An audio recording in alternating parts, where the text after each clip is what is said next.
Good morning, good afternoon, and good evening all. A very warm welcome on behalf of the Sightsavers events team. We are very much looking forward to supporting you with today's COSP14 side event, a call to leave no one behind, how the African Disability Protocol can play a role in addressing issues faced by persons with disabilities.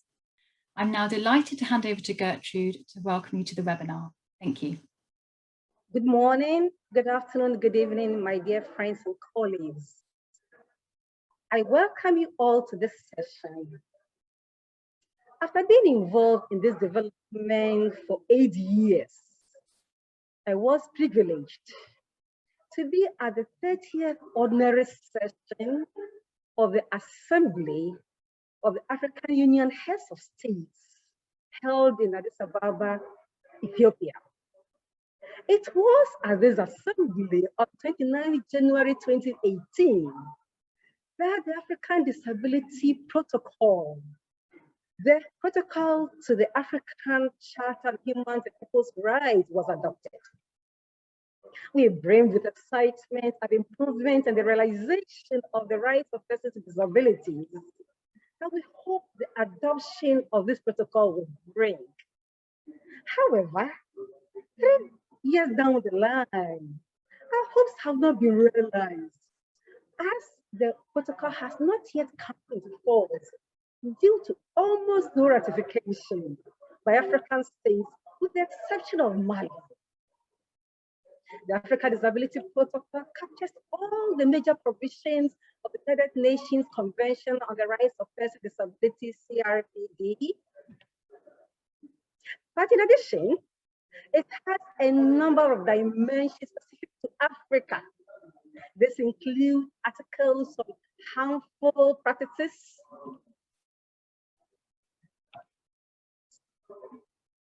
Article 11 in particular, which addresses harmful practices perpetrated to people with disabilities on the continent, such as witchcraft and ritual killings, including challenges faced by people with albinism. Article 30 is on older people with disabilities, and it has a more comprehensive article on women and girls with disabilities, Article 27. ADP also allows issues of disability to follow the pattern of other human rights mechanisms in Africa, such as the one for women and children. There is no other time than now to increase the work on ADP, as the impact of COVID-19 has exacerbated the situation of persons with disabilities in Africa. Our esteemed panelists will throw more light on this and help us to appreciate the urgent need for all of us to join hands in work towards ratification by African states. At this juncture, I would like to introduce all our panelists. I will, in advance, seek for apology if I don't mention your name correctly. And also, if I've cut your bio a bit shorter to save some time. We have one of the panelists as His Excellency Harold Agyemang, of the Permanent Mission of Ghana in New York. We also have John Michwa Kyle, Kenya Mission, on behalf of Ambassador Kenyan Deputy Minister Representative to the UN. Honorable A.K. Dube, Chief Executive of the African Disability Alliance. He is a member of the African Union Working Group on older persons and persons with disabilities, with over 30 years of experience in advocating the rights of persons with disabilities. We also have Honorable Ipongwora Ero, a Nigerian lawyer, and advocate for people with albinism. She is the inaugural United Nations independent expert on the enjoyment of human rights by persons with albinism since 2015. Ike, as we affectionately call her, is an ardent advocate for the Africa Disability Protocol.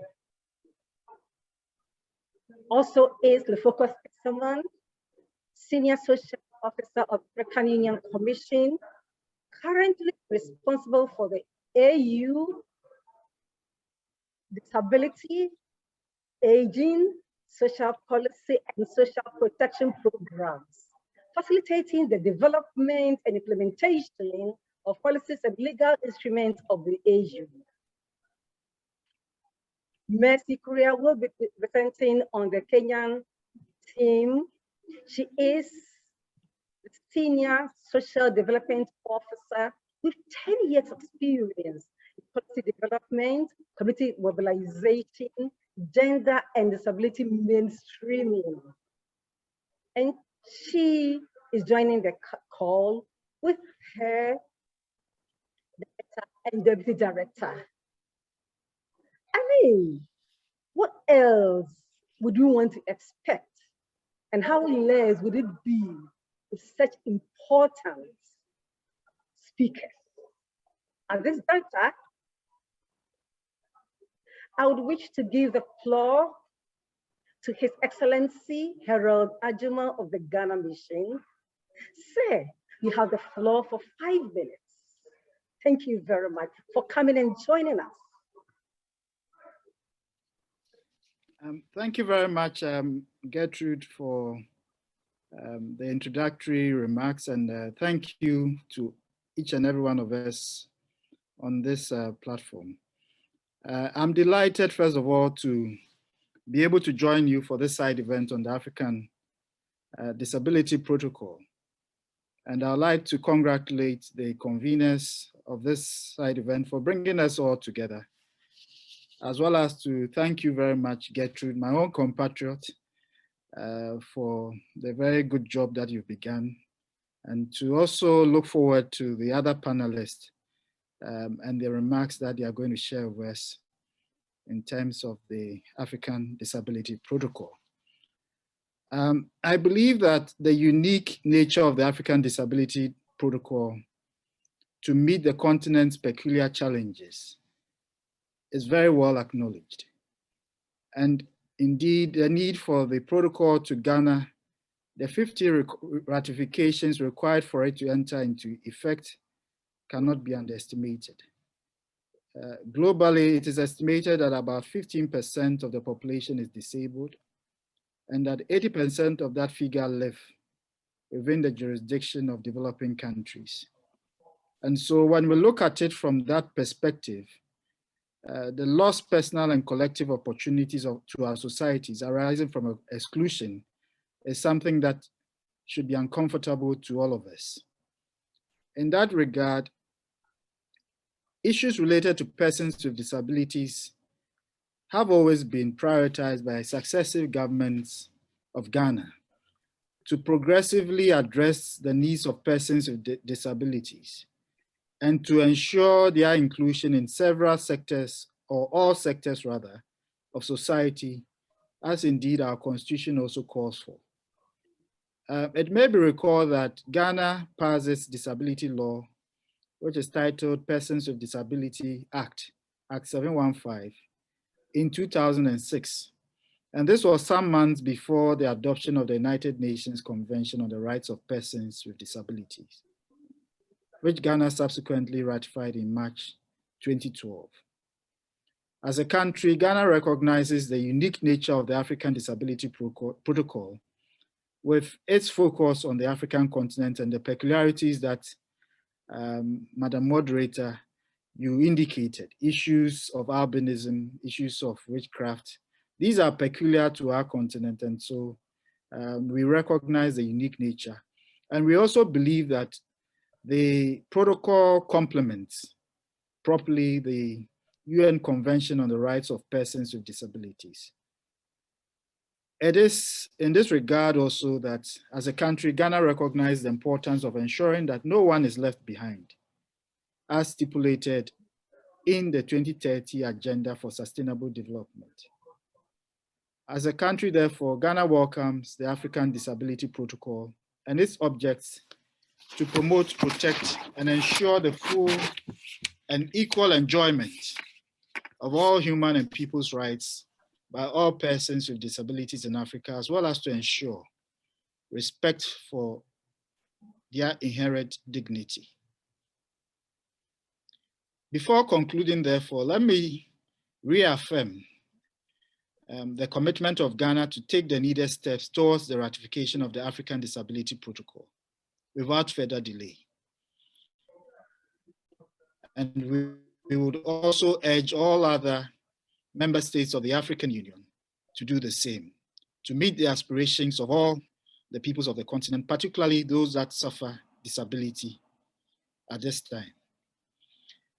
I wish all of us an exciting time with the panelists, and I personally look forward to an engaging discussions that will help us to reach conclusions that support the efforts to achieve the threshold required for the protocol to come into effect. I thank you very much, and I commit to staying true to the end of the program. So if there are questions and discussions, I'll be able to participate also at that time. Thank you very much, Madam Moderator. Thank you, His Excellency. What else would we have wanted to hear than Excellency affirming his support and Ghana's commitment? We thank you and assuring us of every support. We know you're going to keep to your word and we're going to get it done. We appreciate this. Without taking more time, I want to invite A.K. Dube, who is going to talk to us on what the Africa Disability Protocol is and why disability rights activists should be interested in promoting it. A.K., 7 is for you. Thank you very much, Chair. I appreciate the opportunity to come and present and to share with you the Africa Disability Protocol. Because of time, I won't read all the articles. What we will do is we will just look at the headings, and towards the end, we will then look at how best can we promote it in our countries. So the protocol is a binding treaty. Once it is signed by 15 AU member countries, it then becomes binding on all the people that, on all the countries that will be on the signature list. Article 3 has already been mentioned that it was, the whole protocol was based on the UN Convention. As you can see in Article 3, we have the general principles, and then in Article 4, we continue with the general obligations. In Article 6, we have the Article 5 is quite long. Article 6, we have the right to equality. Again, as you may recall, this is also there in the UN Convention. Equal recognition before the law is on Article 7, and Article 8 is the right to life, and Article 9 is the right to liberty, security of person, and Article 10 is freedom from torture, cruel, inhuman treatment.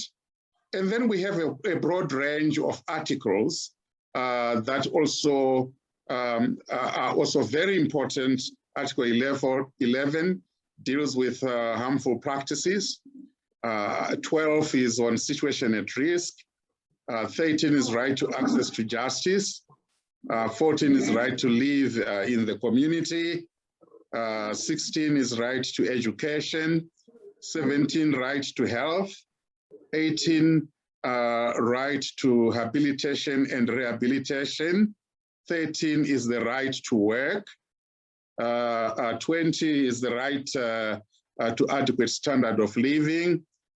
21, right to participate in political and public affairs, public life. Let me say, Honorable Chair, that right to participate in political and public life is an article where I think Africa is doing very well. There are many persons with disabilities that are participating at the highest levels of governance. So there, I think we can congratulate ourselves. 22 is on self-representation.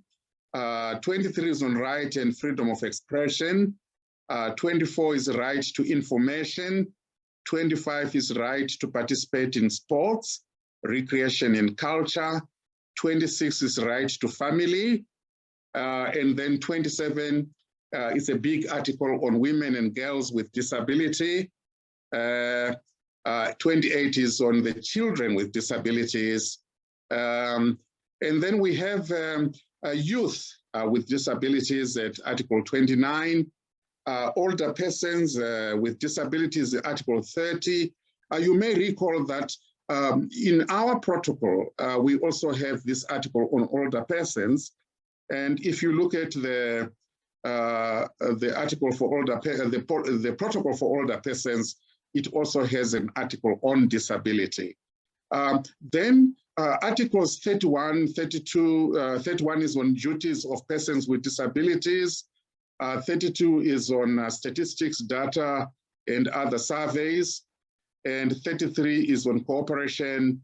34 is on implementation. 35 is on popularization. So then the remaining articles really have to do with state parties, how they ratify and send instruments to the African Union.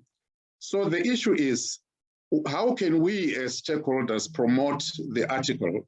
And we can do that by advocating for the ratification of and domestication of the protocol. We can advocate for the signing of the protocol.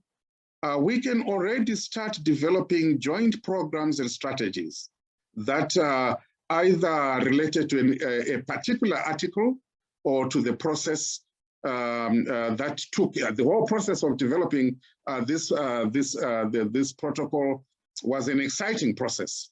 And I would encourage students in universities to look at exactly how was this protocol developed and write their school projects on it. You could develop partnerships for advocacy and influencing.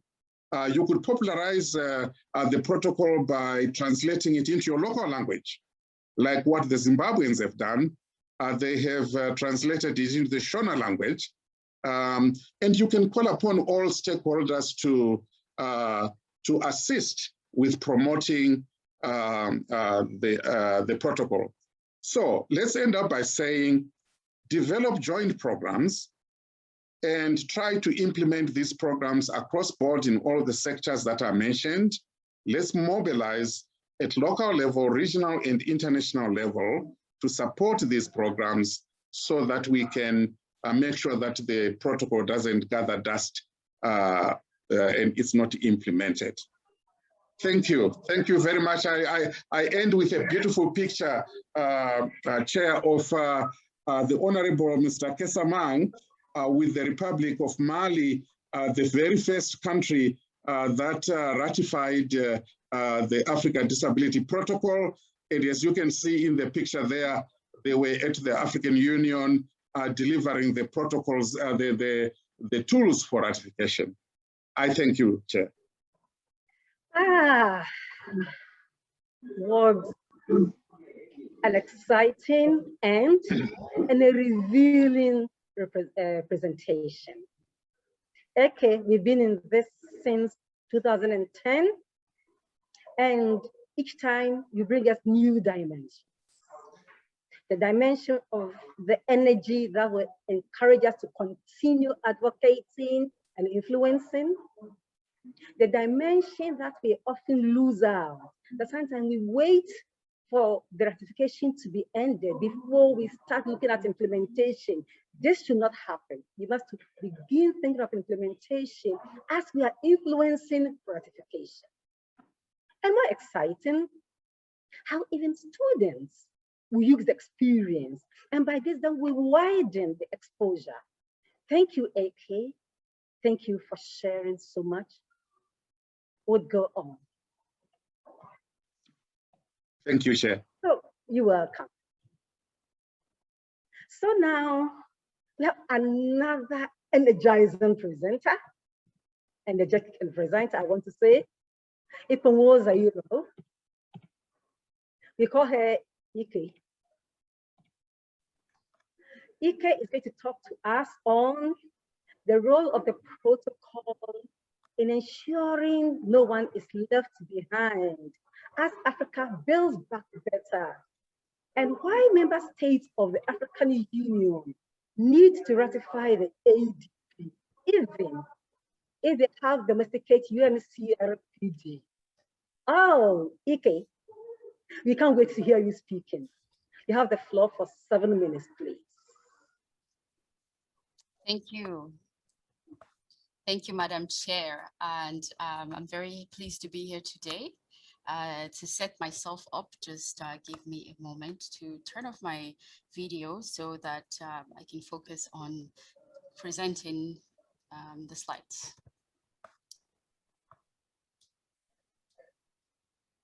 Okay, so welcome everyone, and thank you again, Madam Chair, as astute and African to the core, even though I'm also a naturalized Canadian citizen.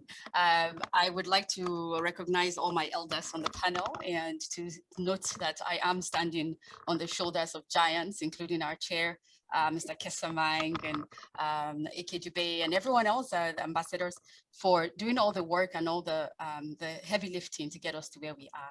So I'm going to talk briefly about why states should ratify the Africa Disability Protocol using the case study of people with albinism, which is what I work on at the UN. Okay, so my mandate was created about 6 years ago, and I'm now coming to the end of it. I have about 1 month left, and I would dare say that this mandate was created at the UN partly because there were no norms and standards in the Africa region to respond to the peculiarities of human rights violations that were being meted out against Africans with albinism. For those of you who don't know, I have albinism, and this is a condition that creates an interesting paradox because I'm African with African features, African texture, African manner of being, and now my skin is white, my hair is blonde, my eyes are blue. This paradox sometimes fascinates people, but on the continent, in many instances, it has led to a dearth of harmful practices that culminated in attacks against people with albinism, still going on, by the way, because just last week I received a photo of a 2-year-old girl, a baby girl from Zambia whose left hand was cut off. You can imagine how heartbreaking it was to see such a toddler with her arm missing. These are attacks that have exceeded over 800 as we speak in terms of known cases. Family members who participate in these attacks often do not report, as you can imagine. And mind you, even though people will remind us often how small we are, yes, we're small, but a small scale genocide is not something to ignore. And that is the description that the Red Cross has used to describe these types of attacks. It's small scale genocide. People with albinism uniquely sit at the intersection of disability and color because discrimination tends to come from both angles to aggravate their experiences.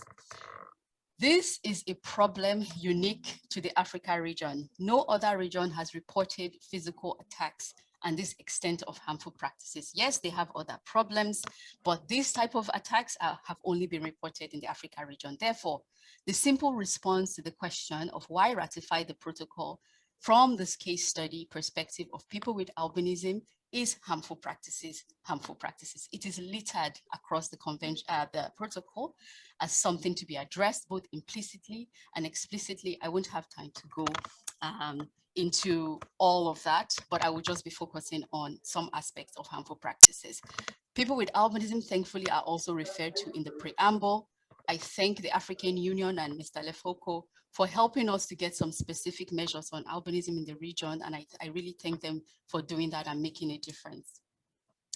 So my main argument, of course, is that the experience of people with disabilities in general on the continent is aggravated by several factors that the protocol seeks to address. And this is where it is the excellent added supplement to the CRPD. First, we are already in a context of deprivation, as my sister Getty already, my auntie, I should even say, has already referred to, that there's a lot of this poverty. The ambassador also alluded to that. There's the level of poverty.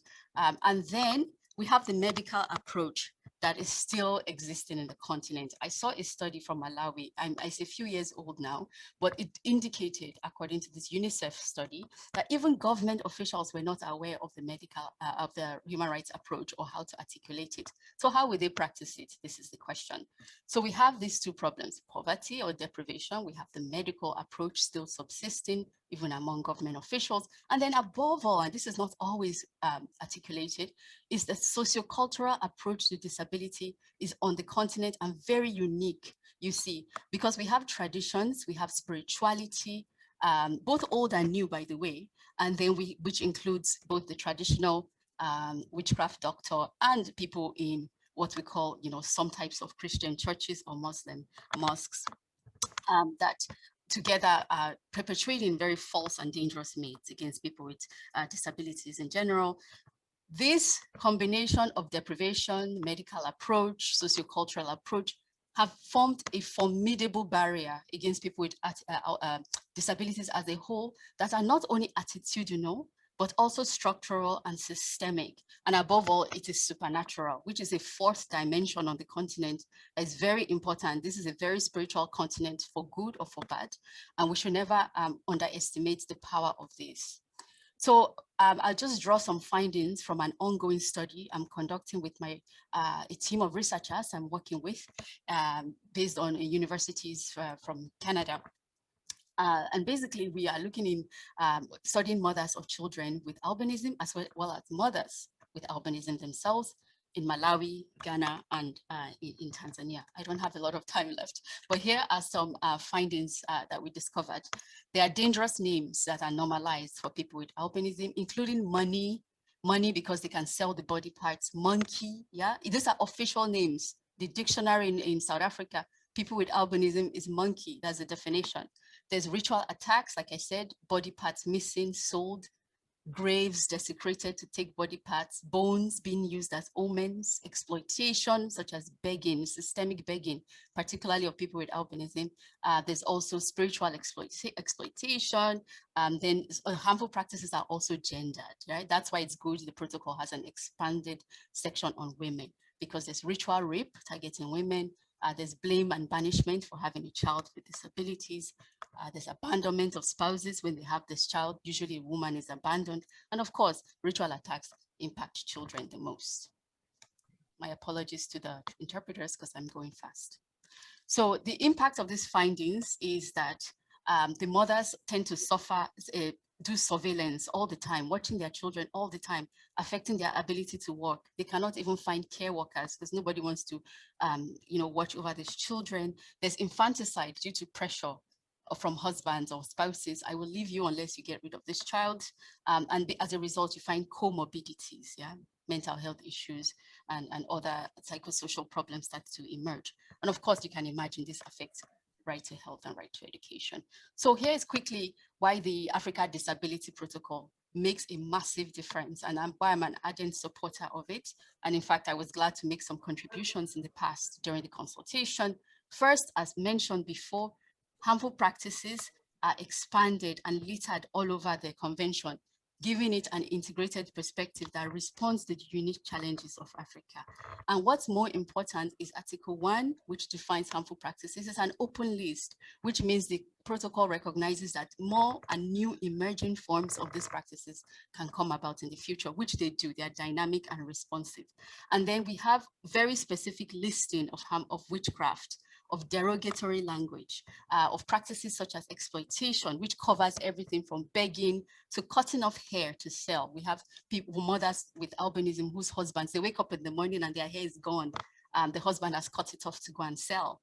And now she has to stay with him, you see, because she's in a poverty situation. So the protocol provides a list of these exploitations, or wide enough ones, such as just saying exploitation as a whole, which many conventions have not said that, because that right really to be free from exploitation is coming from the right to not be tortured and civil and political rights. But here you find the protocol is listing it as a standalone to represent our continental problem. So I'm going to, because my time is up, I'm going to just go to the implications and then the way forward. The implications of these sections in the protocol, and there are other ones aside from harmful practices. We'll be grateful if you round up. Sorry, okay? yes, I will, yes. So the implications here is that we have to recognize that there is a sociocultural approach to disability that needs to be brought down. So, and as a result, we need to get government to ratify the CRPD. Otherwise, we have a very formidable barrier that we're not going to be able to bring down as easily, because we'll only be focusing on the bringing out the medical approach, ending harmful practices. So if we're going to respond to the particular issues in the region, states have to use this protocol as not only to ratify, but also to open discussions about what are acceptable practices culturally and socially. States also have to use it as an opportunity to discuss what we call African philosophies of Ubuntu, which are actually not neutral and normally discriminate against people with disabilities in general. Thank you very much, and sorry for the rush, but I look forward to taking any questions if you have them. Thanks, Madam Chair. Thank you, Ike. Audience, I told you we're going to get it, and now we have it. Have so much of it, including the fact that even if the number is small and this genocide is unacceptable. But also that in Africa, nothing happens without a reason. Everything is spiritual, and the misconceptions is very strong. And also that it does not affect only one person. Because remember, if one person in a family is poor, it affects a cycle of many. So if states will come along with us and ratify, it doubles up. And Ike has said it all. I'm sure you're preparing for some questions, which every person is waiting also to respond. Please remember to bring your questions in the chat, and we do well to work on it.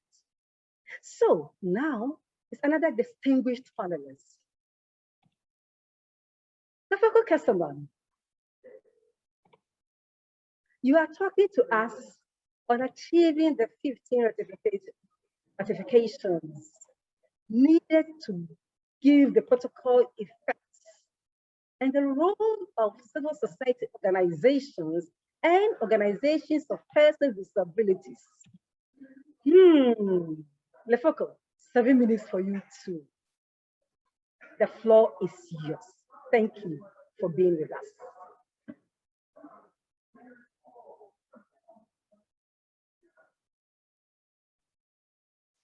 We're just having a couple of technical issues here, just for a second. Lefoko, if you could quickly pop your audio on as well, and I will spotlight you too. That's beautiful, thanks.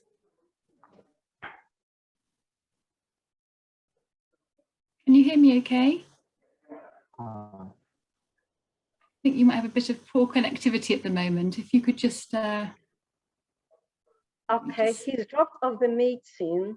So I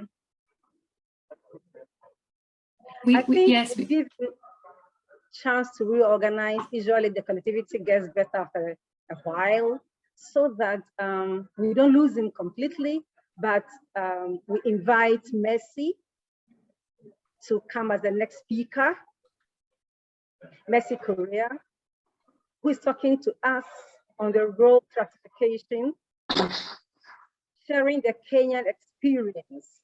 They have done some work, and we can't miss going away with some experiences which we can double up in our various countries. So Mercy, you have the floor for 7 minutes.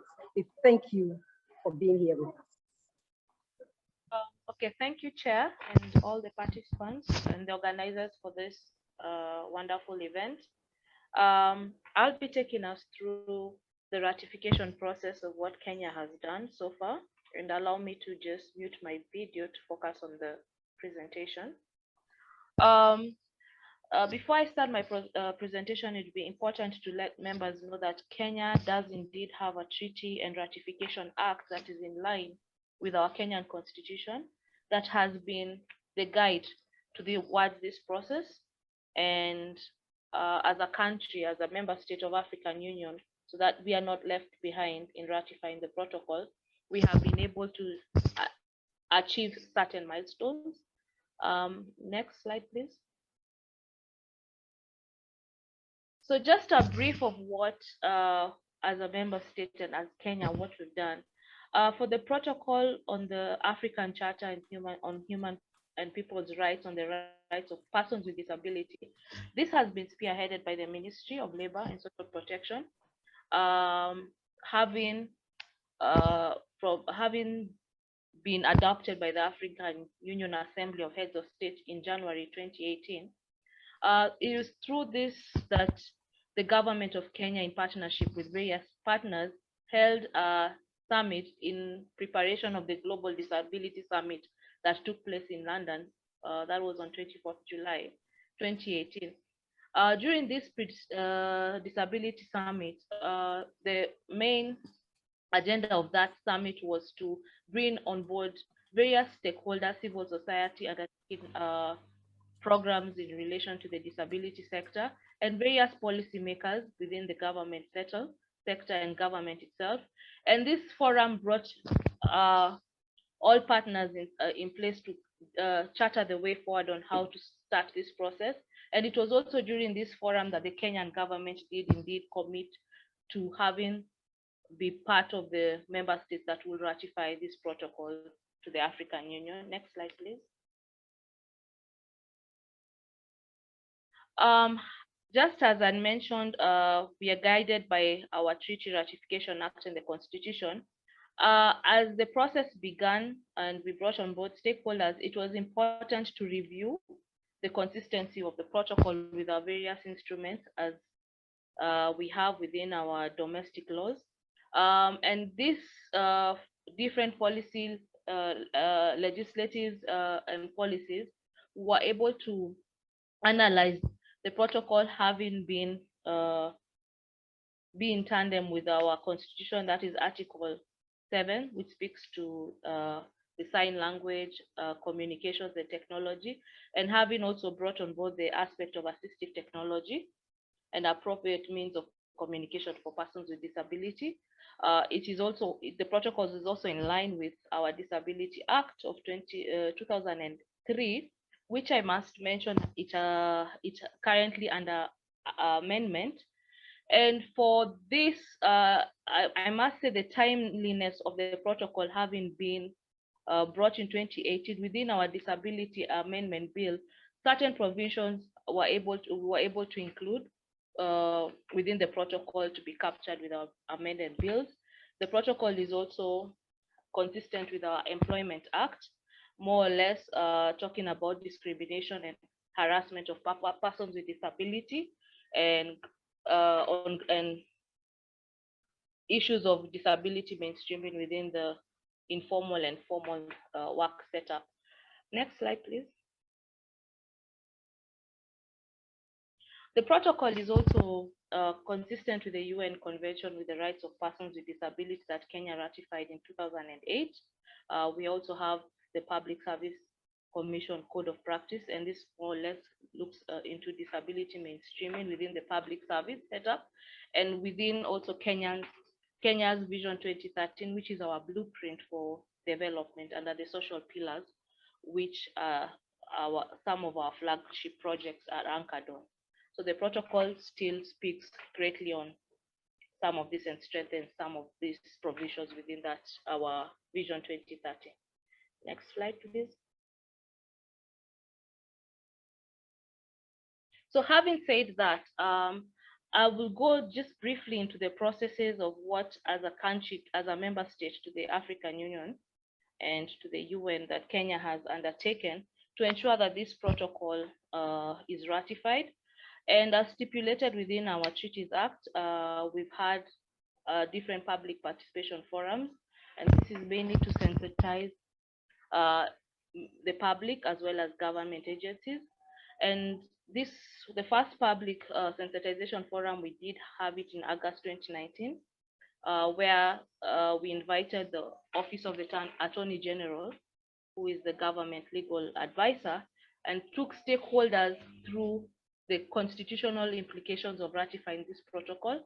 And it is through this our different stakeholders were able to get highlights of the African Union disability and get the consistencies of what are the implications if Kenya does indeed ratify the protocol towards persons with disability, and the commitments the government will be making if it does indeed ratify the protocol. Next slide, please.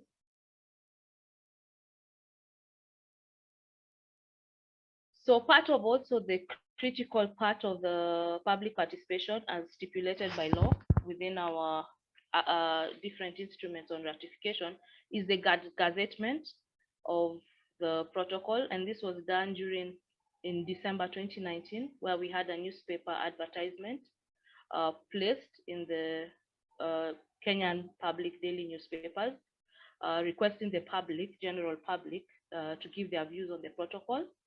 And thirdly, we also had another participation forum. This was held in January 2020, where the ministry, in partnership with African Union for the Blind, did indeed hold a larger advocacy forum. And this forum was very critical towards raising awareness, because it is during this forum that we had a TV program airing 4 times a day on our national television channels, where we had various panelist discussions from the general public and also stakeholders within the disability sector coming on board to break down different provisions within the protocol and get feedback from the public. And it was also used as a campaign strategy to call on Kenyans, human rights institutions and non-governmental organizations, including our opinion leaders, to also submit their further views towards the protocol. Next slide, please.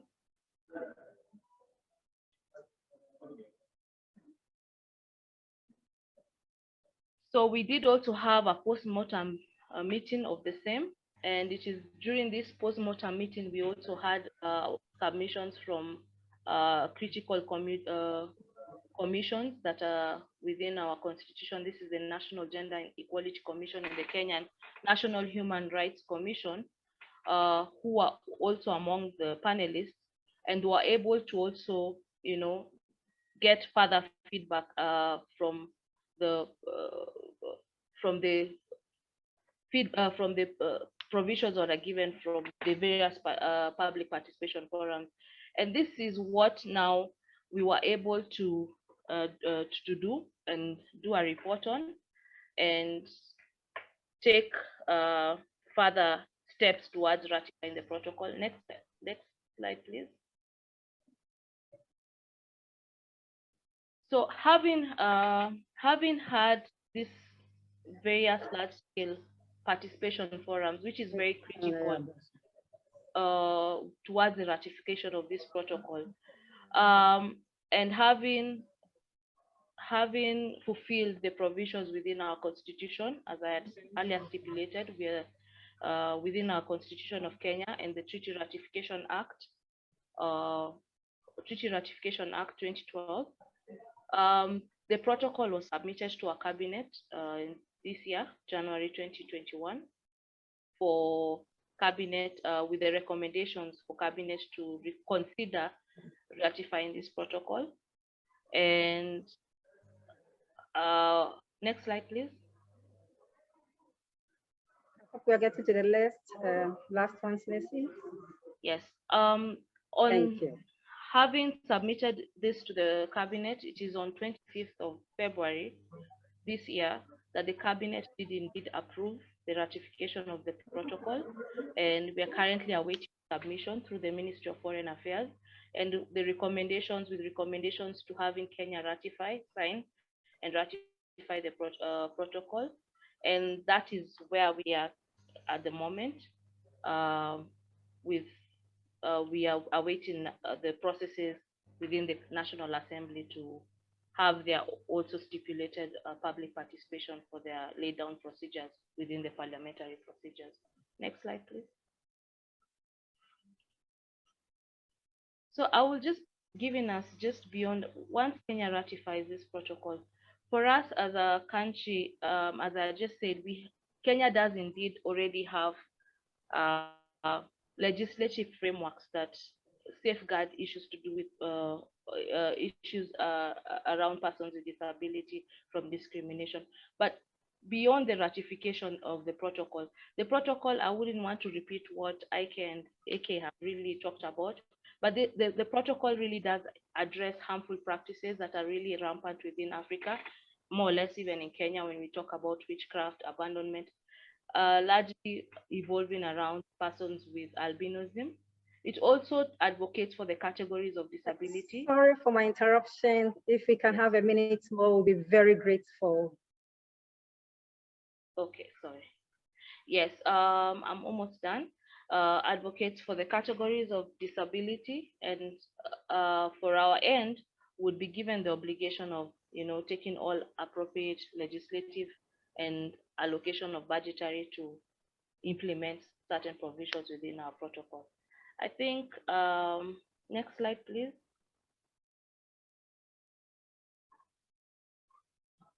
So I would just want to highlight, this wouldn't have been possible to have this done without the support received from the different stake actors, more or less the Attorney General's Office, Ministry of Foreign Affairs, and our commissions, talking about National Gender Equality Commission, and then Kenya National Human Rights Commission, including our members of parliament and the Office of the Cabinet, the President, who is the chair to the Cabinet, who, as I'd said, approved the ratification of this protocol on 25th of February.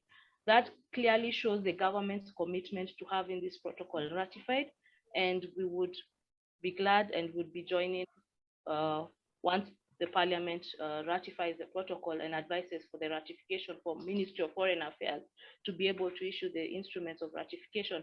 Kenya would be to be part of the member states that would be part of this landmark ratification of a protocol that speaks to the persons with disability within Africa.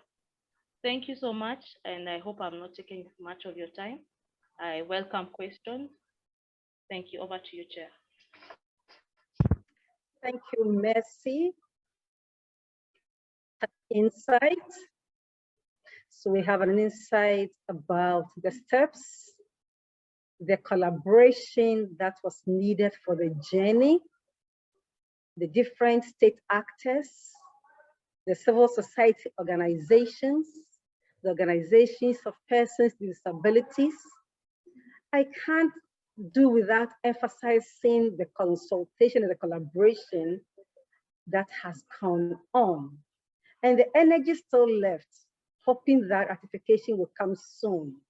I wish to mention that Mercy has done this on behalf of the team, and we have the director and deputy director also with us. And we really appreciate you sharing us with your insights. I would appeal for more questions. I'm receiving some questions. And if we should bring them, please bring your questions. Let them come into the chat box. And we'll have answers today, or we'll have answers later. But don't stop bringing your questions. May I know whether Lefoko is back with us now? Yes, I am. Please. We are to hear from you. Yes, please, I hear I'm you, ready. Lefoko. You are to talk to us. Achieving the 15 ratification needed to give the protocol effect the role of civil society organizations and organizations of persons with disabilities. We appreciate your 7 minutes experience, Lefoko. The floor is yours. Thank you so much, Getty, and thank you so much. Let me just recognize the dignitaries are here, ladies and gentlemen, and everyone here, and to thank you for the organizers to say that it is a privilege for the African Union Commission to participate in this discussion and dialogue. And let me just start by saying that it is important for persons with disabilities in Africa to know that the African Union in general is their organization, and it is the African Union of the citizens, and the citizens include persons with disabilities. And people with disabilities have been part of this, and their organizations have been part of this, the drafting, development, and adoption of this protocol. And it is very, very important to realize, also to accept that it is the organizations of persons with disabilities and persons with disabilities in general that you support the signing and ratification of this protocol. And I know that in some parts of Africa, you have been doing a wonderful job. And it is the process. The process is per the national rules and regulations and the political systems of each country. So it is very, very important that organizations of persons with disabilities, they get to know how these rules, politics work. And your advocacy and lobbying is very, very important, because at the end of the day, it's your tool, it's your treaty.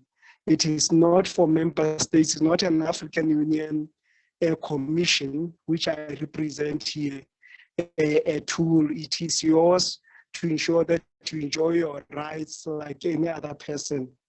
And one of the roles that you, the other role that you can do as organizations of persons with disabilities and other CSOs is the training and skills development, especially to start with, of government officials, and in particular, desk officers that deal with disabilities at national level. Let us not assume that if a person has been given a position, they know everything. Actually, they don't. And I'm here as an example because I'm a product of some of the people who are here, including A.K. Dube and including Getty here with us, and other people who have mentored me, trained me, and also supported me. And currently, A.K. is the one who is now mentoring me, supporting me, and providing me skills around the issue of albinism.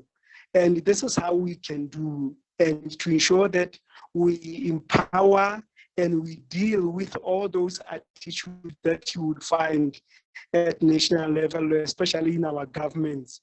And we need also, as organizations of persons with disability, if we want to see the 15 ratifications, we have also to recognize that if we work together, if we collaborate, if we network as organizations of persons with disabilities, whether in Ghana, whether in Kenya, whether it is in Uganda or wherever you are, you will be able to provide enough power amongst yourselves and be able to approach the government and speak with one voice.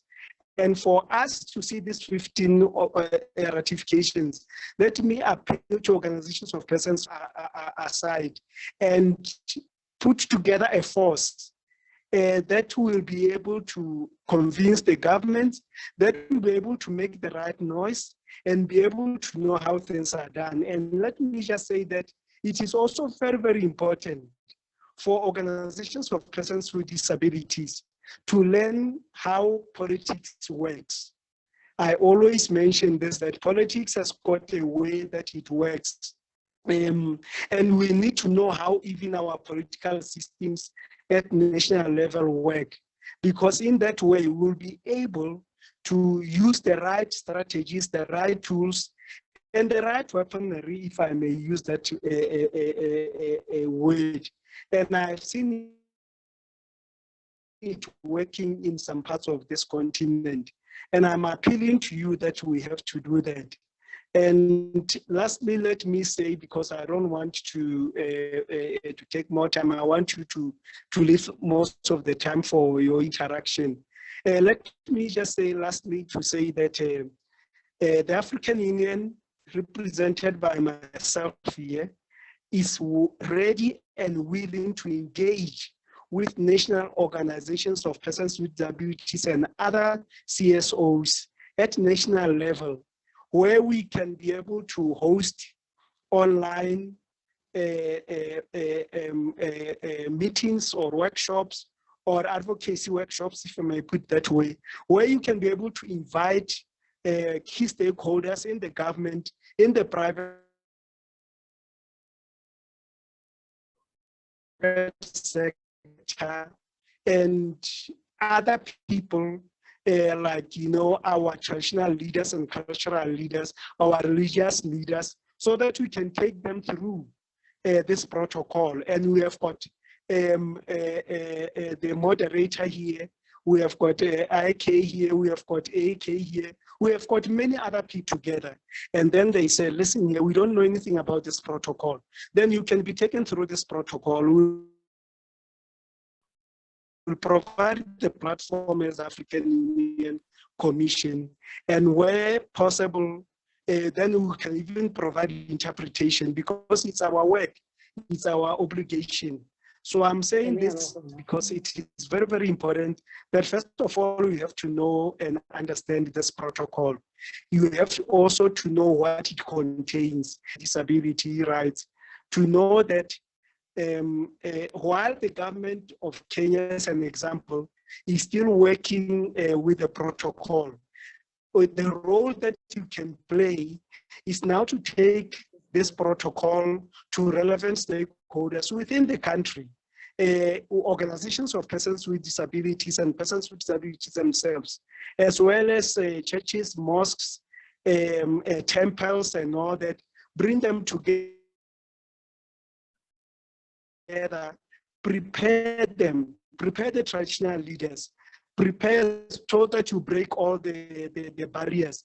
By the time the government ratifies it, you will be in a better position to know that now implementation will be easier. Take it to the Ministry of Finance. Take it to the Ministry, that don't assume they know, they don't know. Even here in the organization that I represent, the African Union, it has taken ages for me to convince them that budgeting for disability, it's not a privilege, it's a right. And it's part of the development and of realizing Agenda 2063 of the African Union. So I can say more on this. I've got a passion for this, and especially for organizations of persons with disabilities. And I know that if we work together, we will be able to get all these 15. Thank you. Thank you. I can appreciate the passion, the focal.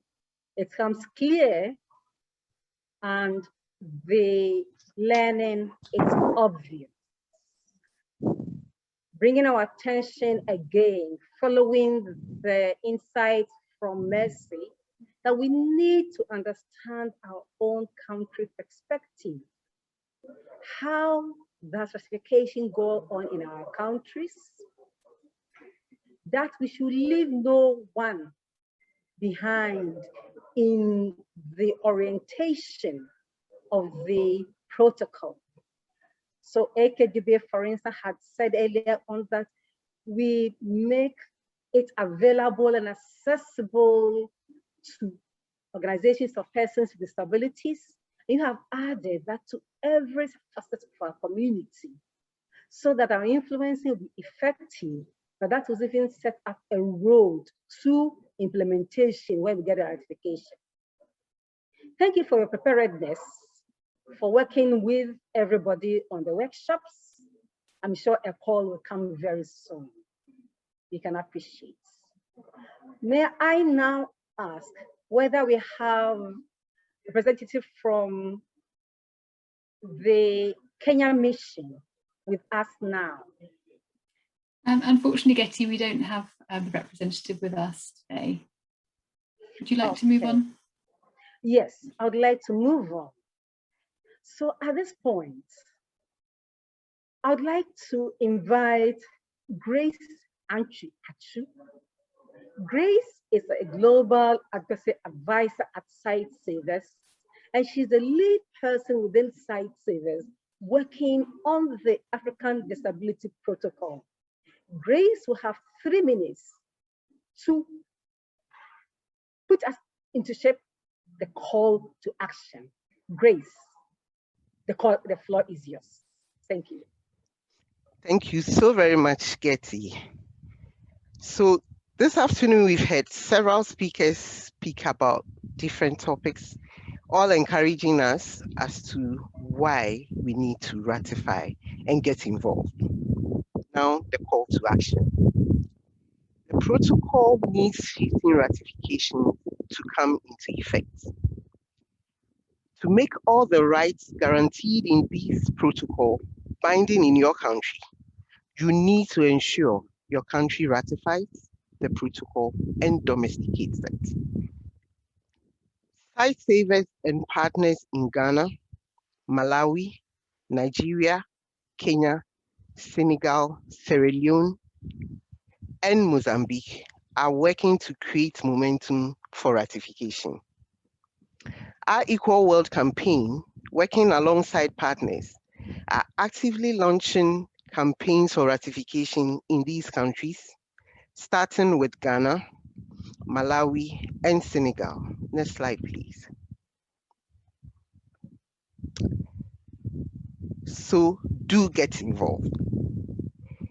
We need to widen our engagement. So if you are based in these countries, join us.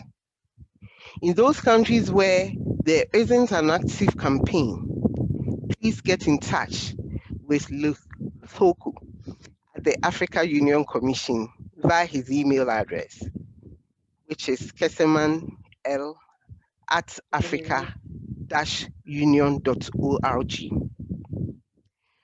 We need to create a momentum across the continent, a community of activists to move us from rhetoric to action. The journey begins now. Thank you very much. So I will just please go to the next slide, which just gives the contacts.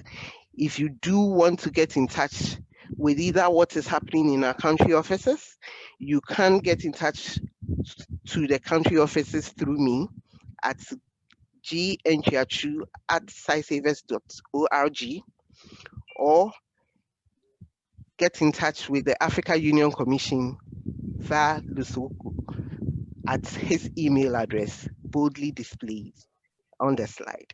Thank you so very much. Thank you, Grace. The time is now. The time is now. Thank you, Luthoko. You've started answering some of the questions, and that is very healthy for us because time is already fast spent. I think we have about 15 minutes more. And so one of the pertinent one that I think I'll give to AK is how citizens, ordinary citizens, can get involved. If AK can use a short time to bring his view to this. Thank you, AK. Thank you. Sorry, thank you very much. Did you say AK or IK? AK Dube. Thank you, Chair. I'm enjoying the AK link. Now, yes, your question was how can we, as citizens, advocate for ratification? Sorry, is that what you asked? Sorry, you are muted, Chair. I didn't quite get your question. Sorry, I was unmuted because of some background noise. So the question is on the chat that how would an ordinary citizen how would an ordinary citizen be involved in this influencing we are discussing now? Right. Thank you very much, Chair. And before I answer this question, let me point out that we welcome support not only from Africa, but from outside Africa as well. We want to call on all our partners, our fellow friends and colleagues, and those that we work with in Europe, in the USA, in Canada, Latin America, Asia, China, Japan. Let's all support the Africa Disability Protocol. Although we may not be Africans, but we really, really need your support to make sure that the protocol is realized.